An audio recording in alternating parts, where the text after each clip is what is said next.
Hey all, and welcome back to Sonic Mania Plus. Normally I would go on a massive rant about how there's no space in the word Hydrossity here, so I'm going to pronounce it as such, but, you know, for once I would actually like to be a little bit more constructive with these playthroughs. So, a very recent event in our Twitter sphere, as it were, was the announcement of, and I wanted to do this like pretty soon into the video so you guys don't like click off like within the first minute or so, is FTCR's Super Mario Oddities charity event, which is coming out this summer. And the reason I'm bringing it up at all, you know, Mario related, is because they started with like what seemed a Sonic marathon before faking us out, and me being me, I fell for it hook, line and sinker, so go support them when it happens over the summer.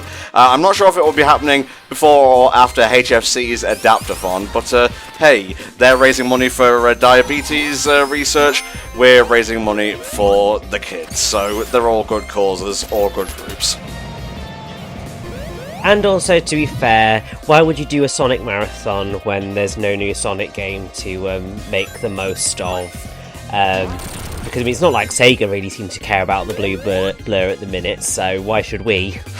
We'll get to the anniversary in the final part. I will poll your guys' thoughts and voices then, but Flame, you're the one who's played the most out of Encore mode. Any differences you noticed in Hydrossity, other than like the palette swap and whatnot, or is it just basically the same?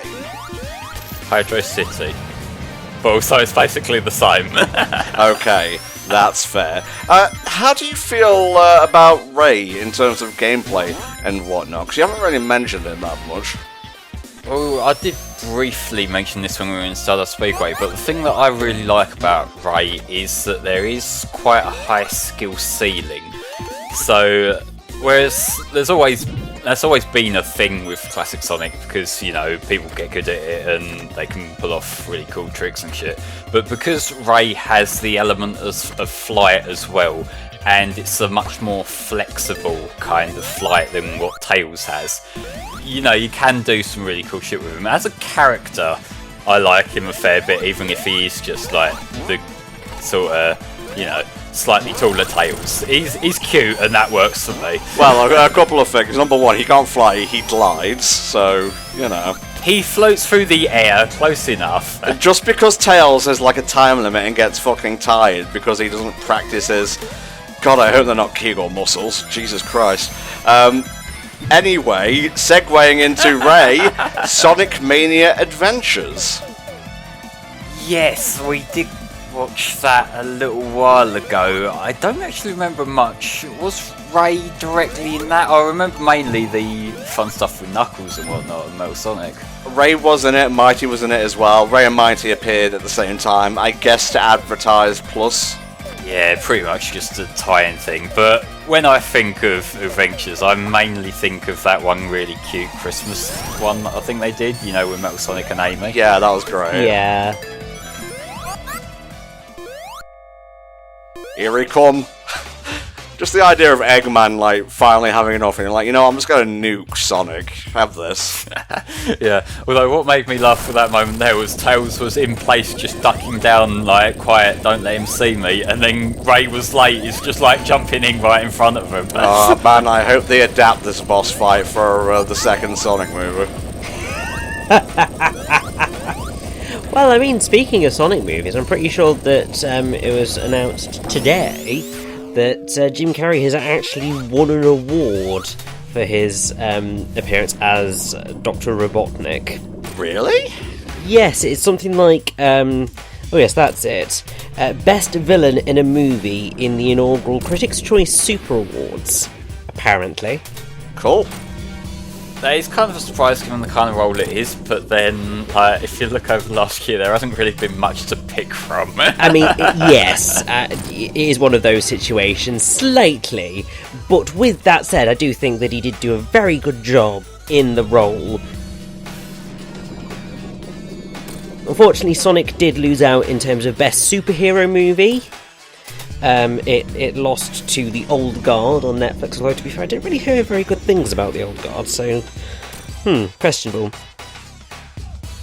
You said the old god. I thought you just meant like Marvel, like another Marvel film one, but No, there was actually no. Well, Marvel haven't released a film this year, so there was they weren't able to enter into best superhero movie.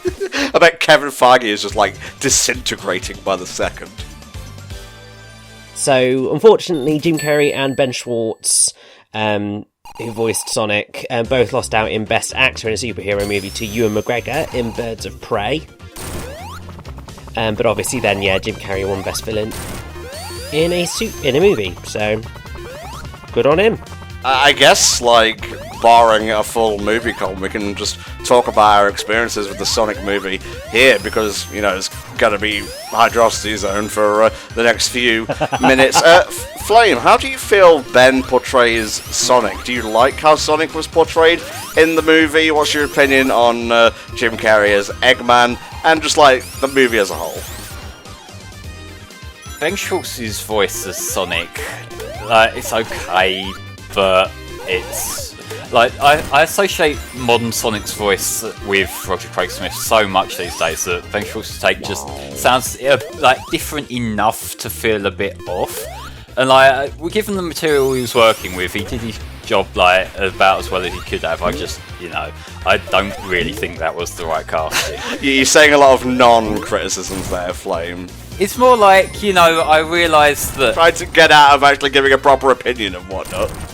Well, I said that I think I prefer Roger's take on Sonic. That's where I'm coming from there. But, you know, like, it's okay in the film, but I would have preferred a more... Like, I would have preferred Roger Craig Smith's take on Sonic overall. Okay, well, just fucking say that from the start then. Stop wasting my time. What about Jim Carrey as Eggman? Well, I mentioned this in Rush, but Jim Carrey's great as Eggman. Like, he's a spot-on kind of live-action adaptation of what Eggman is these days. You know, it's like he's got the slightly goofy, not quite all there, but, you know, still got that slightly threatening aura to him. I think Jim Carrey's a great Eggman. Okay, cool. And the plots, as it were. Okay, that film had a plot. I was there for watching Sonic do wacky things. Yeah, fair enough, fair enough. It is probably the weakest part of the movie, and I put quotation marks around that because the plot wasn't bad. It's just, you've seen a fish out of water, crazy cartoon animal goes to the real world thing a lot of times, but thankfully the human characters weren't annoying as fuck this time. And I'm not just saying that because the main character shares my name. He's actually a decent character, his wife's a decent character, you know, there's like some likable humans besides Eggman throughout the movie, and a few like really on the nose, you know, obviously developed for children, like fart jokes and the like. I thought the movie was generally pretty funny, and I would definitely recommend you guys check it out if you haven't seen it already. I would say between it and Detective Pikachu, obviously they're contemporary movies, really, coming out roughly around the same time period. I would say Sonic is, it's got a stronger script, and as such I feel it lands a little bit better overall. Now, I actually sit slightly differently on that. So I'll go sort of from the start. So, I mean, I really liked Ben Schwartz's Sonic. I thought that it was... If they were going to go for anything that wasn't going to be the video game actors, I think they kind of hit it out of the park. Jim Carrey, I think he got there by the end, and it wasn't that he wasn't good, it was just that it was Jim Carrey being Jim Carrey. Yeah, as we said before. That is fine, but like, part of me kind of wishes that, you know, they're just giving it to Mike Pollock and just let him be live action Eggman, because he has technically partially got the look as well as, you know, the iconic voice. I think that would have been quite cool, but it's Hollywood, so these things don't happen.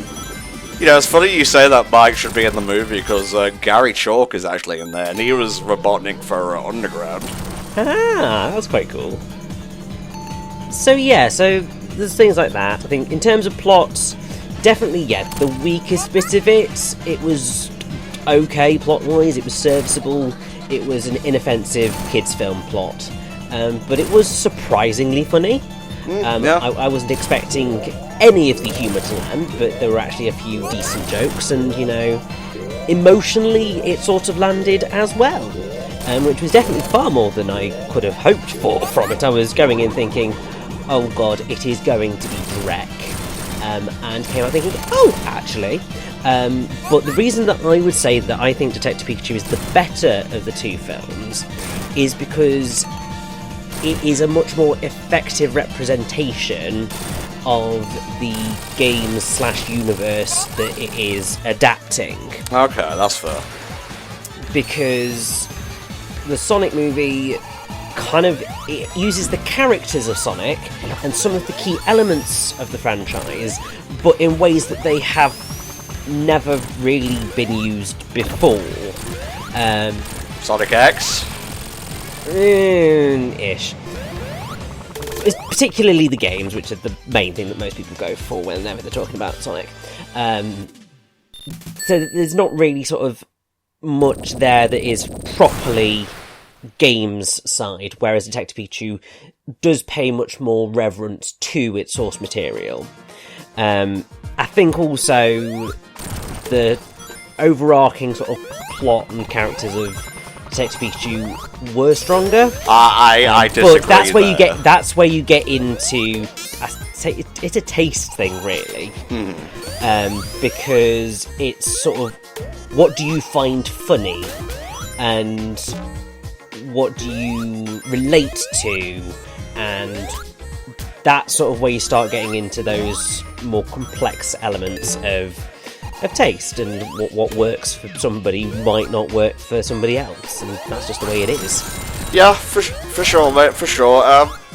I feel like we have to comment on this now because this is entirely new to me, Flame. So, what's the deal with Mirage Saloon Act 1 here? So, what's going on here is that, similar to how when you play through as Knuckles, instead of getting the boring plain section, you get an original level, here they've made what seems to be another original level. I don't really recall much of... I don't know if I even did get around to playing through as Knuckles myself, but I did check some long play footage before we started, which equates to research, and yeah, and it seems quite different to the Knuckles version as well. So this is pretty much like a third take of Mirage Saloon Act 1. And it's not really the most exciting level out there, but I would take it over the fucking plane any day. Very much so. I gotta say, the transition to the act was kind of uninspired. Like, a hole just opens up, water pours out from a desert somehow, and then they're here. Yeah, well, there's not really much they could do with the boss screen of Hydrossity, really, is there? Yeah.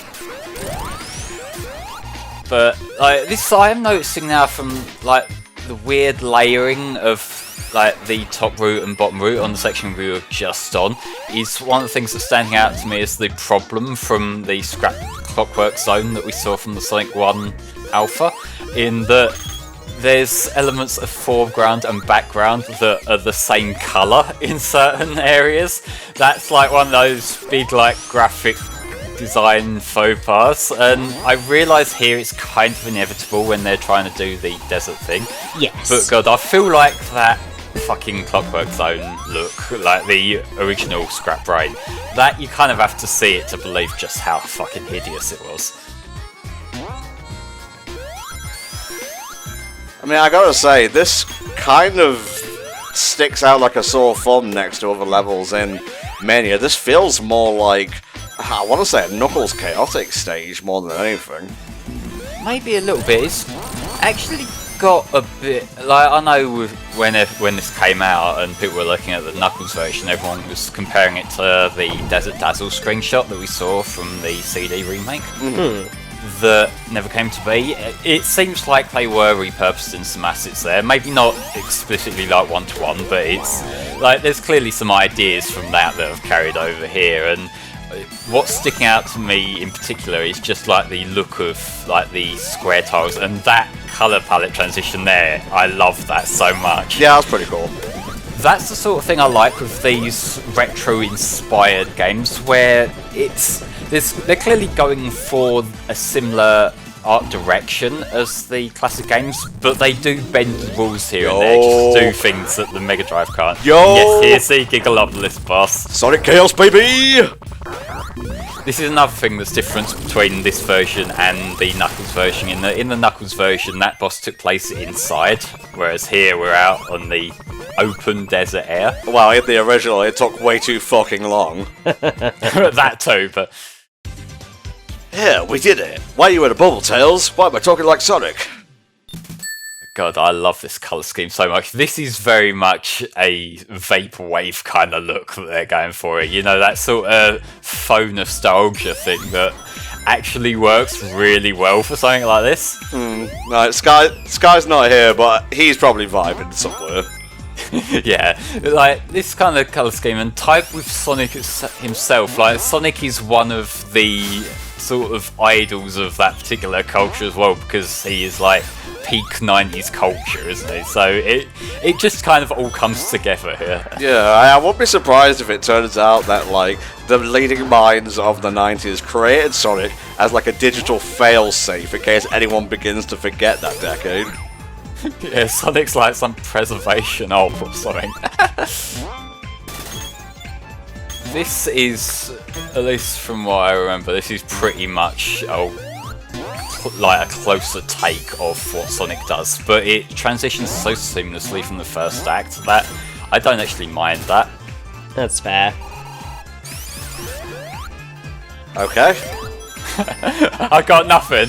Yeah, I got nothing else to add to this. The Mirage Saloon was always my least favourite level in the original Mania. Honestly, it's hard to do a desert level or a sand-themed level and make it exciting, especially in like a 2D platformer, and that's just me. Feel free to suggest like really cool like 2D sand levels. I'm an ignorant bastard in like a lot of regards, but gaming especially, 2D platformers especially, so educate me, let me know the goodness that is out there, because frankly it ain't here. I don't actually mind this as a desert level, because usually my issue with desert levels is when they're just like, it's a lot of sand, it's just like this a whole screen of brown sand, it's a bit boring, whereas because they've got the alternate colour scheme, it's kind of a different take on a desert level, and I don't mind that. I mean, I think that's fair, and it's certainly one of the more unique approaches to a desert level that I've seen in a while. But yeah, still, I'm not the biggest fan of desert levels either. This boss is basically the same, but with super, it's a fucking joke. Yeah, oh lord. I'm just gonna stand here. Man, I really feel like playing Sonic the Fires just to, you know, kind of like a pitying thing for them, but yeah, whatever, it wasn't the real them anyway, so maybe I'll just forget that and go to bed instead. Alright folks, that will do for this part of Sonic Mania Plus. I'm so angry I'm going to fire myself out of a gun into the next part. See you then. Oh no, the US oil industry!